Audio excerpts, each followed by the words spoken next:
At the reading of my father-in-law's will, the air turned to glass. "Why is she here?" my husband's sister spat. The lawyer adjusted his glasses. Article 7. To the woman my son betrayed. My breath caught as he handed me not a check but a key. The exact same one I'd watched my sister-in-law bury in her garden 3 years ago. The moment the key appeared in Mr. Harrington's weathered hand, the air in the room crystallized. I could almost hear it crack like thin ice beneath heavy boots. My lungs seized mid-breath as recognition slammed through me. That small, rusted piece of metal wasn't just an inheritance. It was a detonator. I hadn't planned to attend the will reading. After a year of cold shoulders and calculated exclusion from the Blake family, I'd nearly convinced myself to stay away. But something, perhaps Colton's voice in my head, perhaps my own stubborn pride, propelled me to the law offices of Harrington and Associates that rainy Tuesday morning. The reception area of the firm exuded old money with its dark mahogany panels and leather-bound law books nobody actually read. I arrived 15 minutes early, my heart hammering against my ribs as I smoothed non-existent wrinkles from my black dress. Professional. Dignified. The opposite of how they expected me to behave. "Madison." Blake's voice sliced through the quiet as he emerged from the hallway. My husband of 6 years barely met my eyes, his gaze sliding past me like I was a shameful secret. "I didn't think you'd come." I straightened my spine. He was my father-in-law. Was being the operative word. Caitlin appeared behind him, her designer heels clicking a precise rhythm that matched the throbbing in my temples. Her eyes, the same shade of coffee brown as her brother's, swept over me with clinical disdain. "This is family business." "I am family," I replied, the words feeling hollow even as I spoke them. Caitlin's perfect red lips curved upward, not quite reaching a smile. "Are you, though?" Mr. Harrington's assistant appeared before I could respond, ushering us into the conference room with hushed efficiency. The atmosphere felt like a funeral, technically over, yet heavy with unprocessed grief. Blake kept a calculated 3 feet between us as we settled into the polished chairs. His cologne, once comforting, now smelled like a stranger's. I hadn't seen Colton since his collapse at the factory warehouse 11 months ago. The memory flashed vividly, his imposing figure suddenly crumpling amid stacks of inventory, his gray eyes locking with mine across the floor for one startled moment before the chaos erupted. The heart attack had been massive. Unsurvivable. I'd tried to visit him in the hospital, but somehow my name never made it onto the approved visitors list. Mr. Harrington cleared his throat, drawing my attention to the present. His silver hair and wire-rimmed glasses gave him the appearance of kindly wisdom, though I knew better. 30 years as the Blake family attorney had made him loyal to a fault. "We are gathered today to execute the last will and testament of Colton James Blake, Sr.," he began, placing a thick folder onto the table with ceremonial precision. I felt Blake shift beside me, his shoulders squaring as if bracing for impact. On his other side sat his uncle Richard, Colton's younger brother, thin-lipped and impatient. Across from us, Caitlin sat with her husband Derek, their postures mirror images of entitled expectation. The proceedings dragged through predictable allocations. The family estate to Blake. The summer property to Caitlin. Investments split 60-40 between the siblings. Trust funds for the grandchildren.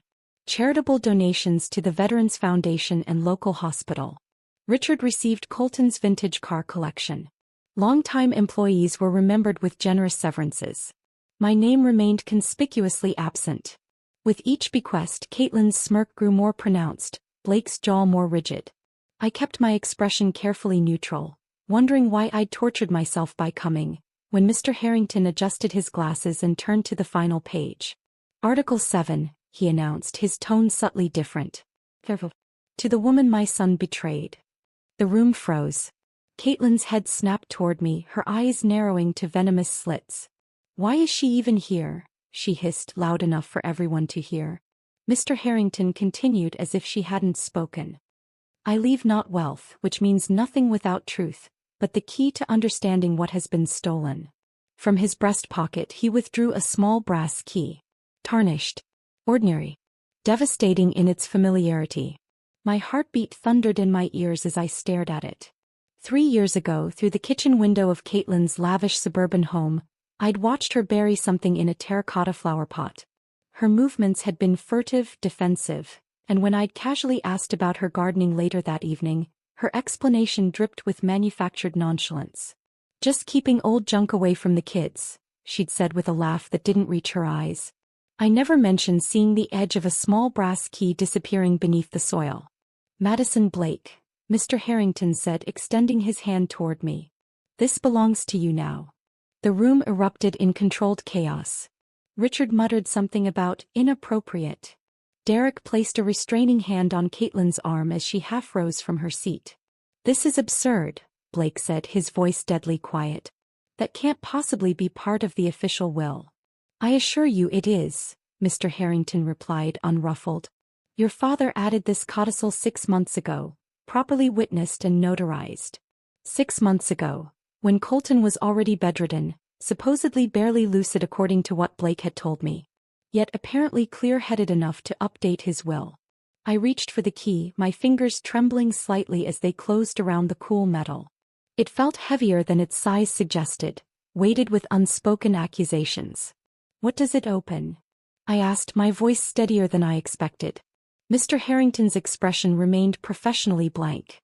Mr. Blake did not share that information with me. Caitlin stood abruptly, her chair scraping against the hardwood floor. "This is ridiculous.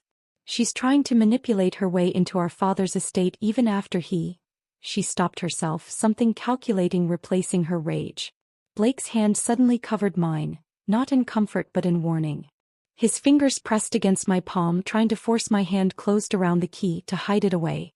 "We should discuss this at home," he murmured, his voice pitched for privacy but loud enough for everyone to hear. The perfect concerned husband. I pulled my hand away, clutching the key tightly. The metal bit into my palm, its edges sharp with promise. Across the table, Caitlin's face had drained of color, her usual mask of confidence fractured by something that looked remarkably like fear. As I slipped the key into my pocket, I knew with absolute certainty. This wasn't just an inheritance. This was Colton Blake reaching out from the grave to tell me something they desperately tried to keep buried. This was a challenge, and I was going to accept it. I fled the law office, the key burning a hole in my pocket. Rain pelted my face as I burst through the heavy glass doors, matching the storm raging inside me. The parking lot swam before my eyes, rain or tears, I couldn't tell which, blurring my vision. 3 years ago. That's when the cracks first appeared in what I'd thought was solid ground. It had been late July, the kind of sweltering summer day that makes even breathing feel like work. I'd driven to Caitlin's sprawling Tudor-style home to drop off Blake's forgotten laptop before his business trip. Her silver Range Rover sat in the driveway, so I circled around back, knowing she'd likely be in the kitchen that overlooked her prized garden. That's when I saw her, designer clothes smeared with soil, her perfectly manicured hands filthy as she frantically dug in the large terracotta pot by the back steps. She kept glancing over her shoulder, a lookout without a team. When she finally stood, something small disappeared beneath the fresh layer of soil she patted into place. "Caitlin," I called, making my presence known. She jumped like I'd fired a gun, one hand flying to her throat. "Madison. God, you scared me." The smile she plastered on was as artificial as the flowers in her foyer. Sweat beaded her hairline, unusual for someone who claimed perspiration was beneath her genetic makeup. "Sorry. Just dropping off Blake's laptop." I nodded toward the pot. "New plant." Her laugh came too quickly. "Just reorganizing. Found an old box of Mom's junk in the attic. Sentimental garbage, really, but the kids would just lose it or break it." She brushed dirt from her hands, leaving smudges on her cream linen pants. "Seemed easier to tuck it away out here." Even then, the lie tasted metallic in the air. That evening, I mentioned it to Blake as he packed for his trip. "Your sister was burying something in a flower pot today. Acting weird about it." Blake's laugh was dismissive as he folded his shirts with military precision. "That's just Caitlin being dramatic. Probably hiding expensive jewelry from Derek again. Last month it was her new earrings in the flower container." He zipped his suitcase. "She thinks he's tracking her spending." But something in his too casual tone caught my attention. A false note in a familiar melody. The following week brought the annual company barbecue. Colton had presided over the event like always, charcoal smoke clinging to his signature blue button-down as he flipped burgers with the same focused attention he gave to quarterly reports. I'd been arranging desserts when his heavy hand landed on my shoulder. "Walk with me, Madison," he'd said, not really a request. We'd strolled along the edge of his property, away from the chatter and laughter. Colton had never been one for small talk, so his silence didn't surprise me. What did was the way he studied my face before speaking. "You notice things, don't you?" he'd finally asked. "I try to." "Good." He nodded, satisfied. "Keep your eyes open. You're smarter than they think." At the time I'd felt oddly flattered, taking his words as a rare compliment from a man notoriously stingy with praise. I didn't realize he was warning me. That night, unable to sleep, I'd stepped onto our back porch for fresh air. Voices carried from behind the pool house. Colton and Blake, their shadows elongated in the security lights. "Can't keep doing this," Colton hissed. "It stops now." "You're overreacting," Blake replied, his voice tight with controlled anger. "Everything is handled." "Nothing is handled." Colton's voice rose before dropping dangerously. "You think I don't see what's happening? What you and your sister?" "Keep your voice down," Blake snapped. "Madison might hear." "Maybe she should."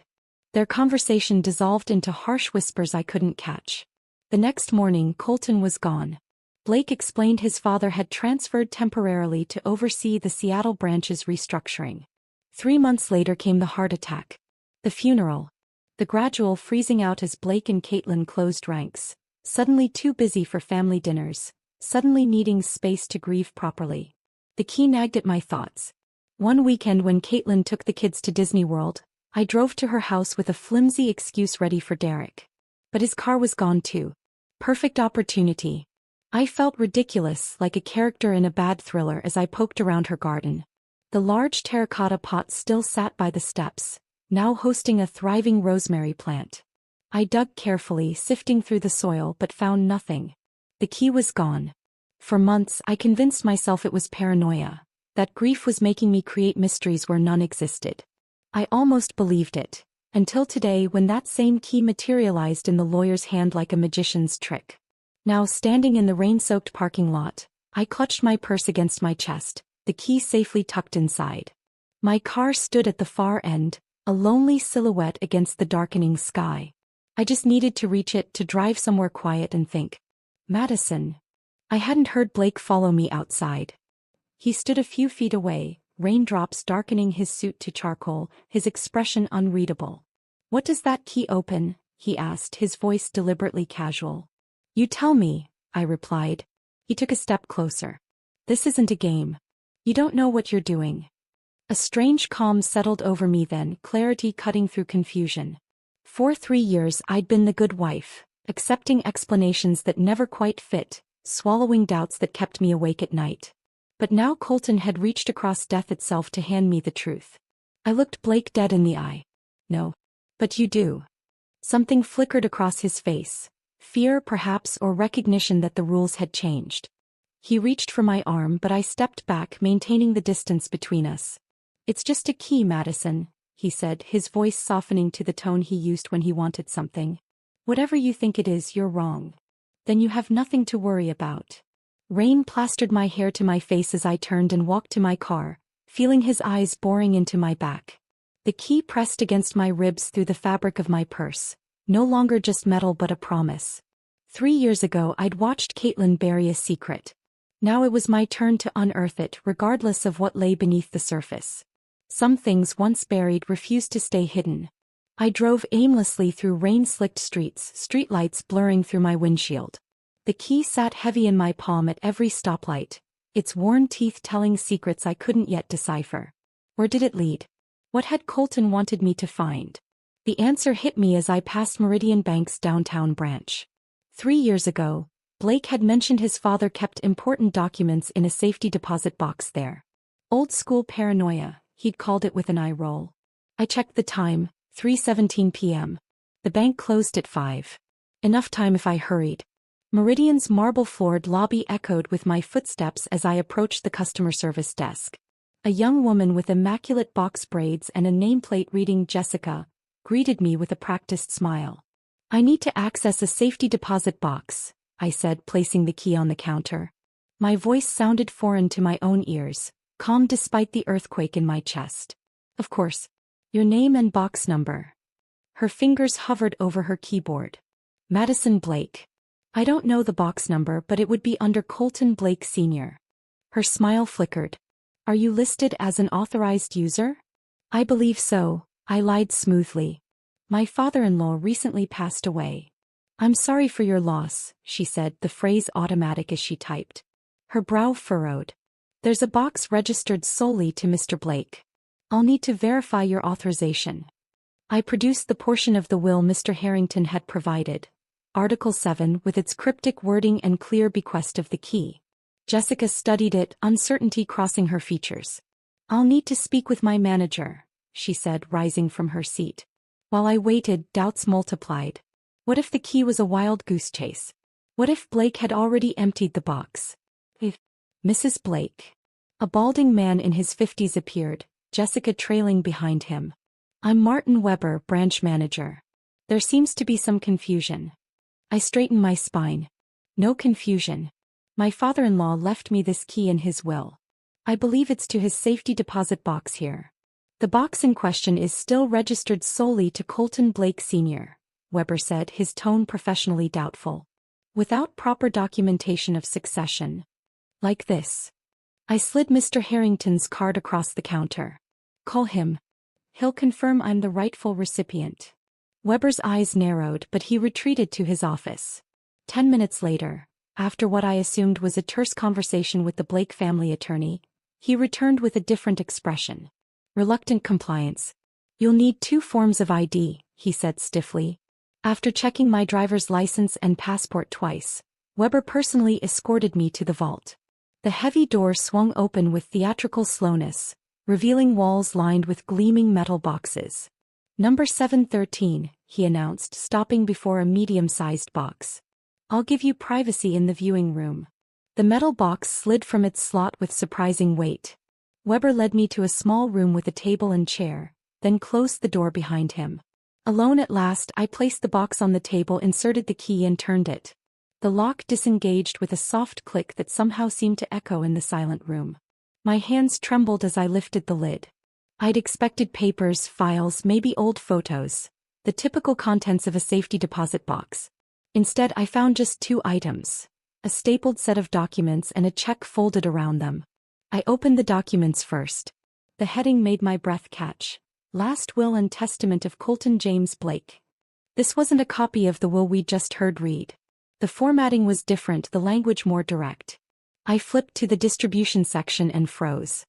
30% of my estate, including liquid assets, property shares and stock holdings, to my daughter-in-law Madison Eleanor Blake. 30%. Not the 0 I'd received today. But what sent ice through my veins was the date at the bottom of the final page. March 17th, exactly 1 month after Colton's death. The date was impossible. The signature was impossible. Yet there it was, above the notary stamp. Colton's distinctive scrawl, the same signature I'd seen countless times on company letterhead. Below it, the notary's signature and stamp belonged to Patricia Winters, Caitlin's college roommate who'd gone into legal services. And beside that, a witness signature I recognized instantly, Caitlin's sharp, angular handwriting. The same handwriting I'd watched forge excuses for Blake during our college years when he skipped family functions he found boring. With shaking fingers, I unfolded the check wrapped around the will. Made out to me for an amount that made my eyes widen, $4.7 million. Dated 2 days after the forged will. Signed with Colton's signature, but in the same ink as the notary stamp. Same handwriting as the witness line. The truth assembled itself like puzzle pieces locking together. Caitlin had created a fake amended will and a fake payout check. She'd never intended for either to be discovered. Just buried, literally, as evidence that I'd already received my inheritance should the original will ever surface. But Colton had outplayed her from beyond the grave. Somehow he'd known what they would do. He'd secured the original key, then made sure it would find its way to me through channels they couldn't manipulate. I slumped back in the chair, mind racing. This wasn't just about money. The original will, the real one read today, had specifically called me the woman my son betrayed. Not his daughter-in-law. Not Madison. A pointed, public declaration that something was fundamentally wrong. My phone buzzed with an incoming call. Blake. I silenced it, then carefully photographed every page of the forged will and the fraudulent check. Evidence. Protection. As I returned everything to the box, questions churned beneath my shock. What betrayal had Colton referenced? What had Blake and Caitlin done that was worth committing fraud to cover up? And why had Colton trusted me, the outsider, the afterthought, to uncover it all? I locked the safety deposit box and composed myself before stepping out. Weber waited, his expression a mix of curiosity and discomfort. "Find what you were looking for, Mrs. Blake?" he asked. I managed a small smile. More than I expected. Walking out of the bank into the fading afternoon light, I felt irrevocably changed. The naive woman who had accepted years of subtle dismissals and convenient explanations had disappeared, replaced by someone with evidence of criminal activity committed by her own husband and sister-in-law. My phone buzzed again. 7 missed calls from Blake, 3 from Caitlin. I switched it to silent and slipped it back into my purse. They knew I had the key. They didn't know I'd found its lock. For the first time in years, I held a power they couldn't anticipate or control. Whatever game they'd been playing, I just changed the rules. I needed space to think, somewhere Blake wouldn't immediately look for me. Driving aimlessly through downtown, I found myself turning toward Riverside Park, the place where, ironically, Blake had proposed 5 years ago. Now it seemed fitting to unravel our marriage where it had officially begun. The rain had stopped, leaving the air heavy with moisture and the walking paths deserted. I sat on a bench overlooking the river's churning current, my mind traveling back to when I'd first stepped into the Blake family orbit. 7 years ago. Fresh out of college with my business degree, I'd landed a coveted summer internship at Blake Industries. I'd been assigned to the product development team, my enthusiasm probably painful to watch. On my 3rd day, I'd literally bumped into Colton Blake Sr. while carrying an armful of sample materials, sending everything scattering across the hallway floor. Instead of the irritation I'd expected, he'd knelt down to help me gather the samples, examining each with genuine interest. "Good eye for materials," he'd commented, holding up a textile swatch. "The team needs someone who pays attention to details." That brief interaction had somehow turned into weekly check-ins. Colton would stop by my workspace, asking pointed questions about my observations of company operations, customer feedback patterns, inefficiencies I'd noticed. "You've got grit," he told me once. Not afraid to say the uncomfortable thing. "We need that." Blake noticed me around the same time, though in a completely different way. While his father saw my analytical mind, Blake saw, what? Challenge? A conquest? He'd appeared at my desk with coffee, invited me to team lunches, casually mentioned gallery openings and restaurant recommendations. I'd been flattered, of course. Blake had that effortless confidence of someone who'd never questioned his place in the world. His attention felt like validation, proof I belonged in this glossy corporate environment despite my community college start and scholarship-patched education.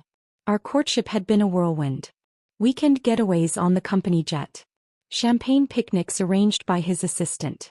A proposal at sunset in Riverside Park, with a photographer hidden in the bushes to capture the moment for social media.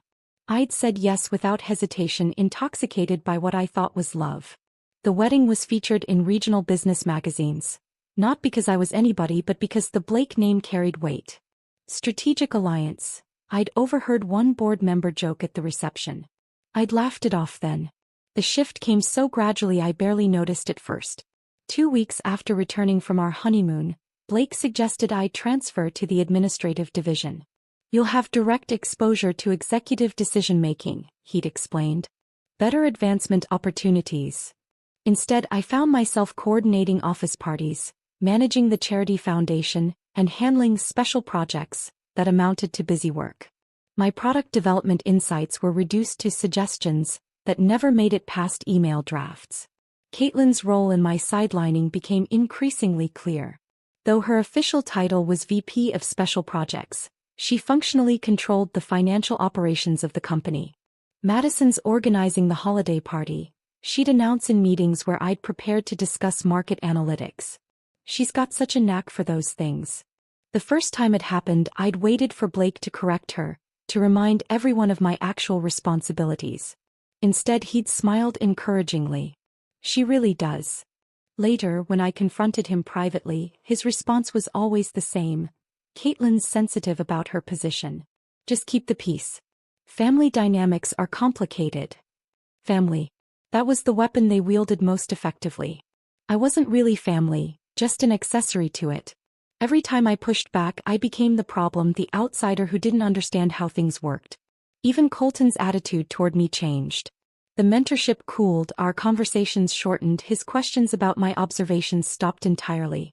I'd catch him watching me sometimes with an unreadable expression before turning away.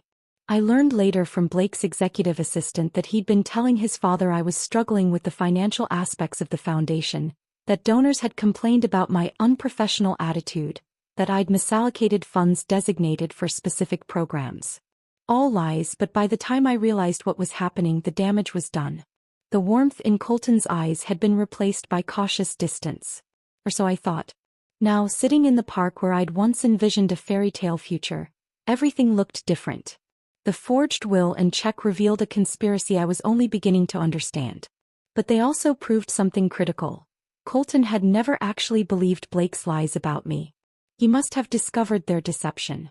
Must have realized they were systematically undermining me, isolating me from any real authority or influence within the company. The question was why? What threat did I pose to Blake and Caitlin that required such elaborate containment? A memory surfaced. From 2 years into our marriage, during a rare dinner with just Colton and me. Blake had been delayed at a meeting, and his father had asked about my original department. "Do you miss product development?" he'd asked, swirling his whiskey. "Sometimes," I'd admitted. I had ideas for the Sustainable Materials Initiative that never got implemented. His eyes had sharpened with interest. Like what?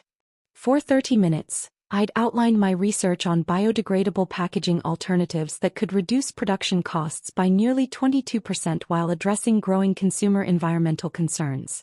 Colton had listened intently, asking specific questions about implementation timelines and supplier relationships. The conversation ended abruptly when Blake arrived, but the next day, Colton had requested the foundation's financial records for review. A week later, Blake suggested I focus exclusively on event planning rather than financial management. They'd been afraid. Not of me specifically, but of what Colton might see in me, potential. A trustworthy ally. Someone who prioritized the company's long-term health over short-term gains. As the sun began to set over the river, casting long shadows across the park, I pulled out my phone and finally checked my messages. 27 missed calls. 15 texts demanding to know where I was. 2 voicemails from Caitlin, her voice tight with barely controlled panic. The last text from Blake read simply, "Whatever you think you know, you don't. Come home so we can talk." But home wasn't home anymore. It was the elaborate stage set where I'd performed the role of supportive wife while being systematically stripped of voice and agency. And now, finally, I understood the most important line from Colton's will. "To the woman my son betrayed." The betrayal wasn't infidelity or a single act of deception. It was the methodical dismantling of my potential, my confidence, my place in a company where I'd once been valued for my mind rather than my marriageability. Colton hadn't just left me a key. He'd left me a mission, to reclaim what had been taken and expose the rot within his own blood. I couldn't go home, not to the pristine mansion that had never truly felt like mine. Instead, I drove to the airport Marriott and paid cash for a room. Anonymous. Untraceable. I needed a clear head to plan my next move. By morning I had my strategy. Blake's manipulation relied on isolation, keeping me separated from allies, from information, from power. I would do the opposite. Make everything public. Bring it all into the light. My first stop was a small forensic document examination office tucked between a tax service and a bail bonds agency downtown. The examiner, a former FBI specialist named Eleanor Grantham, took one look at my photos of the forged will and check and raised an eyebrow.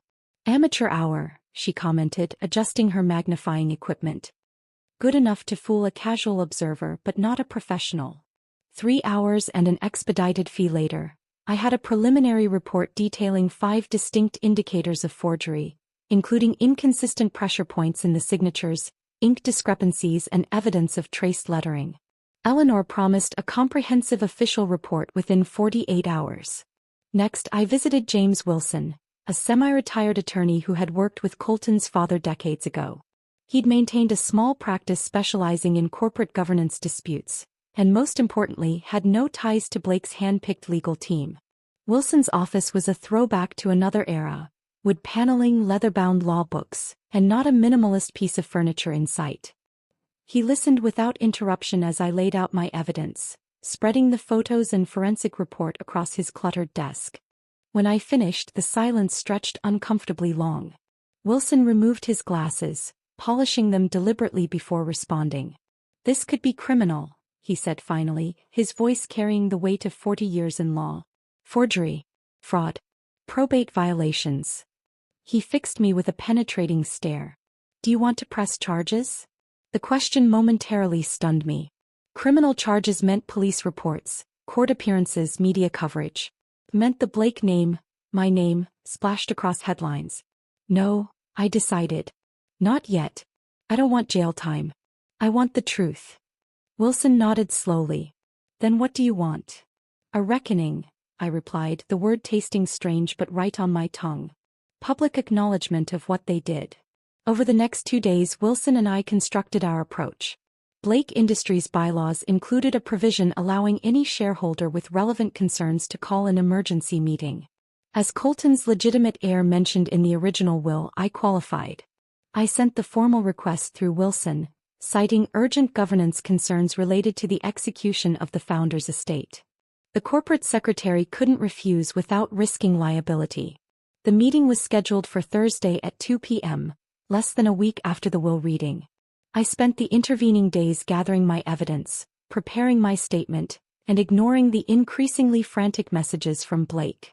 He veered between concern, "I'm worried about you," anger, "You're being incredibly immature," and manipulation, "My father wouldn't want the company damaged by misunderstandings." Thursday arrived with stomach-churning swiftness. I dressed with deliberate care, a charcoal gray suit I'd worn to my first executive presentation years ago before being sidelined. My armor. Blake Industries headquarters dominated the downtown skyline, its glass facade reflecting clouds and ambition in equal measure. I'd once felt pride walking through those automatic doors. Today I felt something closer to righteous fury. The boardroom occupied the entire top floor with floor-to-ceiling windows offering panoramic views of the city Colton had helped build. I arrived 15 minutes early but not early enough. Caitlin already sat at the head of the table, Colton's chair, reviewing papers with affected nonchalance. Blake stood behind her, hands clasped behind his back, a portrait of corporate confidence. Their body language screamed united front. 8 board members sat in various states of confusion and irritation. Emergency meetings were rare and inconvenient. Good. I wanted them uncomfortable. "Madison," Blake said smoothly as I entered, as if we'd bumped into each other at a charity gala. "Glad you could join us." I didn't respond. Instead, I placed my portfolio on the table and began distributing copies of my evidence packet. One by one, the board members accepted the folders with expressions ranging from curiosity to suspicion. "What exactly are we discussing?" asked Richard Morris, the longest-serving board member and Colton's closest friend on the executive team. I took a steadying breath and opened my folder. "This is what your founder left for me," I said, my voice stronger than I'd expected. "After his death, this was buried, literally, along with a forged payout designed to silence me." The room fell silent as I walked them through the evidence methodically. The original will. The safety deposit box. The forged amended will with its impossible date. Check. The forensic report confirming Caitlin's handwriting. "You'll notice on page 4, I continued, the notary stamp belongs to Patricia Winters. She's currently under investigation by the state licensing board for multiple irregularities. She's also, coincidentally, Caitlin's former roommate." I watched their faces as understanding dawned. Confusion gave way to shock, then to the dawning horror of realization. Morton Fielding, the CFO, removed his glasses and pinched the bridge of his nose. Diane Levesque, head of legal, was already taking furious notes, her expression glacial. Caitlin's face had transformed from confident to corpse-like, blood draining visibly with each new piece of evidence. Blake maintained his composure, but the muscle twitching in his jaw betrayed his panic. This is absurd, Caitlin finally snapped, standing so abruptly her chair tipped backward. That's not legal. It's fake. She's the one committing fraud. Her voice echoed in the suddenly silent room. Every eye turned from her to the documents, then back to her flushed face. From the doorway, a new voice entered the conversation. The notary commission number on this document was suspended 3 months ago for fraudulent activities. James Wilson stood there, phone in hand. I've just gotten off the phone with the Secretary of State's office. They've confirmed Patricia Winter's stamp was invalidated following multiple complaints of improperly notarized documents. He approached the table, placing his phone down like another piece of evidence. They're quite interested in this new example. As is the probate court. Caitlin's face contorted. You have no right. I have every right, I interrupted, surprised by my own calm. Just as your father had every right to leave me 30% of his company. Blake finally spoke, his voice low and dangerous. Madison, you don't understand what you're doing. I understand perfectly, I replied, meeting his gaze directly. I'm doing exactly what Colton would have wanted. Exposing the truth. In that moment, as the board members examined the evidence with increasing concern and Caitlin's composure crumbled completely, I felt an odd sense of vindication. This wasn't about money or revenge. It was about honesty. About consequences. It was about fulfilling the trust Colton had placed in me when he left me that key and set this reckoning in motion. The days following the boardroom revelation unfolded like a corporate thriller. Security escorted Caitlin from the building that very afternoon, her personal items later delivered in bankers' boxes. Blake managed a more dignified exit, citing family matters requiring immediate attention, in a company-wide email that conspicuously avoided mentioning the emergency board meeting. For a moment I stood in the eye of the hurricane. Interim leadership needed direction. Employees whispered in break rooms. Clients called with concerns. The company Colton had built with decades of hard work teetered on the precipice of a public relations disaster. I hadn't wanted this responsibility, but I wouldn't shrink from it either. For 2 weeks I inhabited Colton's office, the space still bearing subtle traces of his presence. A collection of geological specimens on the bookshelf, the slight indentation in the leather chair, the faint scent of his sandalwood aftershave that somehow lingered. The first week brought Blake's campaign of reconciliation. It began with flowers. Massive arrangements delivered hourly until I instructed security to refuse them. Then came the texts, evolving from terse demands to syrupy apologies. We need to talk. This isn't what my father would have wanted. You're making a mistake. I was protecting the company. I was protecting you. I miss you. I still love you. When I continued ignoring him, he appeared at the office, somehow charming his way past the front desk. I looked up to find him lounging in the visitor's chair across from what had been his father's desk, as if this were a casual drop-by. This has gone far enough, Maddie, he said, using the nickname I'd always disliked. It's Madison, I corrected, continuing to review the quarterly projections without looking up. And you shouldn't be here. It's still my company. 25% of it is, I agreed. Which doesn't grant access privileges after the board voted to suspend your management role. His carefully constructed charm cracked, revealing the entitlement beneath. This is just money, he snapped. Why are you being so dramatic? The question was so absurd I finally looked up. It was never about money, Blake. It was about trust shattered. Stolen. Legacy twisted to erase me. Caitlin's idea. He tried shifting tactics. The forgery, the buried key, all her. And you just happened to benefit? You just happened to go along with it? You just happened to start feeding your father lies about me right when he was getting suspicious. I shook my head. You're not a passive character in someone else's story, Blake. You made choices. Security arrived then, responding to the silent alarm I'd triggered under the desk. Blake's face as they escorted him out, disbelief morphing into comprehension that his world had irrevocably changed, would stay with me long after. Caitlin's approach differed in style but matched in desperation. After her initial rage came calculated manipulation. She arrived at my hotel with tears and a story about Blake coercing her, about fearing for her children's inheritance, about making one terrible mistake.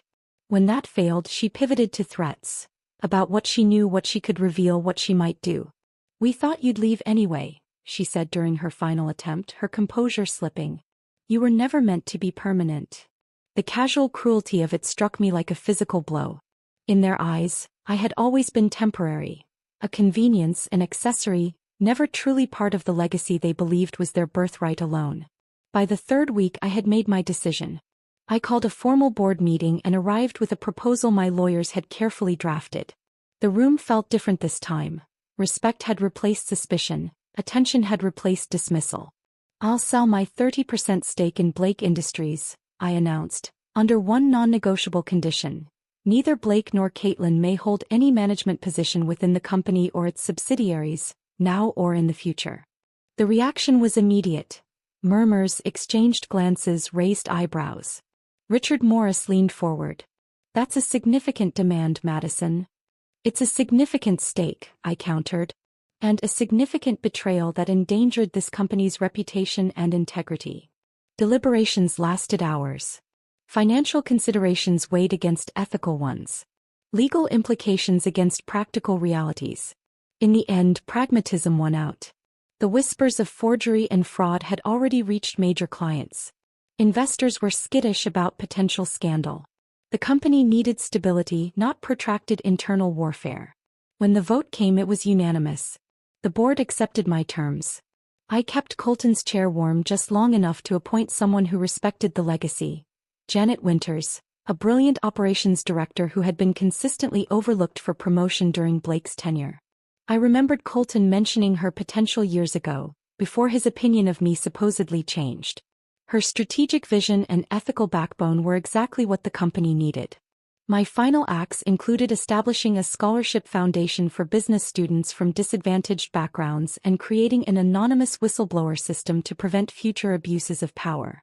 Small tributes to the man who had recognized something in me worth nurturing, worth trusting even when his own children didn't. I signed the final paperwork on a Tuesday morning in early autumn. No press release, no interview, no victory lap. Just the quiet satisfaction of completing what Colton had started. I walked out of the headquarters without looking back, the weight of the past month finally lifting from my shoulders.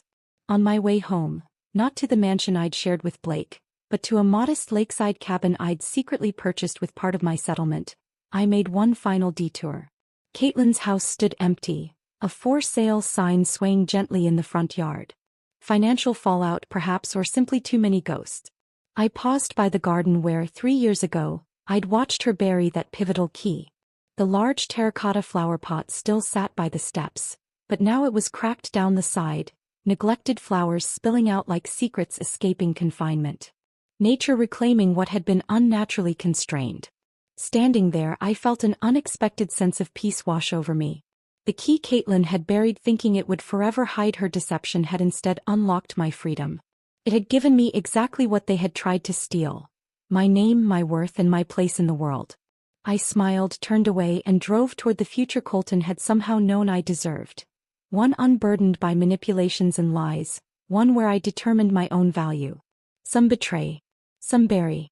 Some, like Colton Blake Sr., believe in justice even from beyond the grave. And some, like me, finally learn to trust themselves more than the people who claim to love them. If this story of sweet revenge had you on the edge of your seat, smash that like button right now. My favorite part was when Madison walked into that boardroom with all the evidence, watching Caitlin's face drain of color as she realized her scheme was exposed. What was your favorite moment? Drop it in the comments below. Was it the will reading when Madison received the mysterious key? Or maybe when she discovered the forged documents in the safety deposit box? Don't miss more thrilling stories like this. Subscribe and hit that notification bell so you never miss an upload.